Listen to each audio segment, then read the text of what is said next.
നമസ്കാരം. 2026 വിഷു ഫലം. വൃശ്ചികം രാശിയിൽപ്പെട്ട വിശാഖം അവസാന പാദം, അനിഴം, തൃക്കേട്ട നക്ഷത്രക്കാര്. ഈ വിഷു വർഷം എന്ന് പറയുന്നത് 2026 വിഷു ഫലമനുസരിച്ച് ശാരീരികവും മാനസികവുമായിട്ടുള്ള ധാരാളം ക്ലേശങ്ങൾ നിങ്ങൾക്ക് അനുഭവയോഗ്യമാകുന്നതാണ്. സാമ്പത്തിക കാര്യങ്ങളിൽ വരവ് ചെലവുകളൊക്കെ തുല്യമായിരിക്കുമെങ്കിലും സാമ്പത്തിക പരാധീനത വർഷാവസാനത്തോടുകൂടി വന്നുപെടുന്നതാണ്.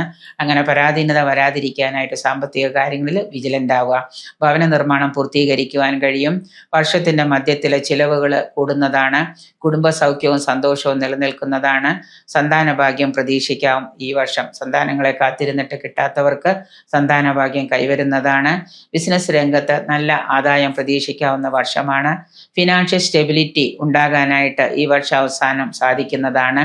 പുതിയ സംരംഭങ്ങളൊക്കെ തുടങ്ങാൻ തീരുമാനിക്കുമെങ്കിലും ചില തടസ്സങ്ങളെയൊക്കെ നിങ്ങൾക്ക് തരണം ചെയ്യേണ്ടതായിട്ട് വരാം. സാമ്പത്തികമായിട്ടാണെങ്കിലും അതുപോലെ തന്നെ മറ്റു പല കാര്യങ്ങളിലൊക്കെ ആണെങ്കിലും നിങ്ങൾക്ക് തടസ്സമൊക്കെ ഉണ്ടാകാം. സന്താനങ്ങളെക്കുറിച്ച് ഓർത്ത് വ്യാകുലത പൂണ്ട് ഉത്കണ്ഠാകുലരാകുന്ന ഒരു സമയമാണ് മാതാപിതാക്കൾക്ക് ഈ ഒരു വർഷം. ചിട്ടിപ്പണം ലഭിക്കാനും ബാങ്ക് ലോണുകളൊക്കെ ലഭിക്കാനൊക്കെ യോഗം കാണുന്നു. വിദേശത്ത് തൊഴിൽ ആഗ്രഹിച്ചവർക്ക് അത് സാധ്യമാകുന്നതാണ്.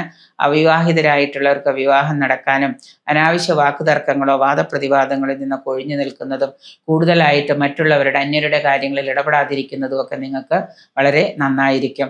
യുക്തി സഹജമായിട്ടുള്ള കാര്യങ്ങൾ ചിന്തിച്ച് വിമർശനങ്ങളിൽ നിന്നൊക്കെ ഒഴിഞ്ഞു മാറുന്നത് നിങ്ങളുടെ മാനസികാരോഗ്യത്തിന് വളരെ നല്ലതാണ്.